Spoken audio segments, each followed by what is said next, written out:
42ஆம் சங்கீதத்திலே 3ஆம் வசனம், உன் தேவன் எங்கே என்று அவர்கள் நாடோறும் என்னிடத்திலே சொல்லுகிறபடியால் இரவும் பகலும் என் கண்ணீரே எனக்கு உணவாயிற்று.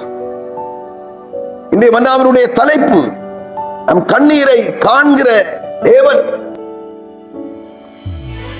கண்ணீரை காண்கிற தேவன், நம் கதறலை கேட்கிற தேவன். யாரெல்லாம் தேவ சன்னிதானத்திலே வந்து கண்ணீரோடு விதைக்கிறார்கள், கண்ணீர் சிந்தி யாரெல்லாம் தேவ சந்நிதியிலே வந்து முறையிடுகிறார்கள், அன்னாளின் கண்ணீரை கண்டவர், ஆகாரின் கூக்குரலை கேட்டவர், எசேக்கியாவினுடைய கண்ணீரை கேட்டு அவருடைய ஆயுசு நாட்களை கூட்டி கொடுத்தவர், இன்றும் அவர் ஜீவிக்கிறார். கண்ணீரோடு விதைக்கிறவர்கள் கம்பீரத்தோடு அறுப்பார்கள் என்று சொல்லி 126ஆம் சங்கீதத்திலே 5 வார்த்தைகள் சொல்லுகிறது.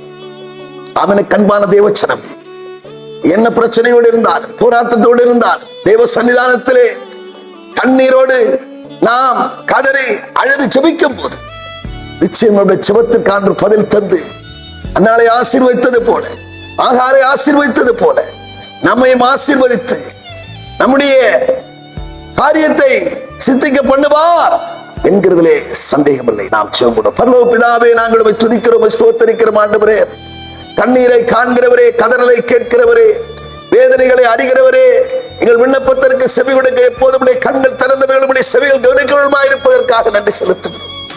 ஆகாரின் கூக்குரலை கேட்டு ஆண்டவரே துறவிலிருந்து தண்ணீரை புறப்பட பண்ணினேன். ஆண்டவரே, அதே போலதானே உம்முடைய ஆண்டவரே சோத்திரப்பா பிள்ளைகளும் உம்முடைய ஆண்டவரே சன்னிதானத்தில் எப்போதெல்லாம் அழுது ஜெபிக்கிறார்கள்.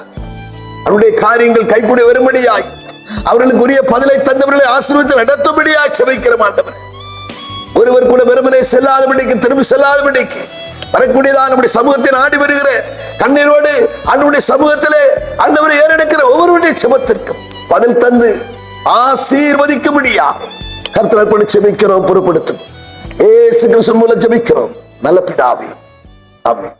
கர்த்தாவே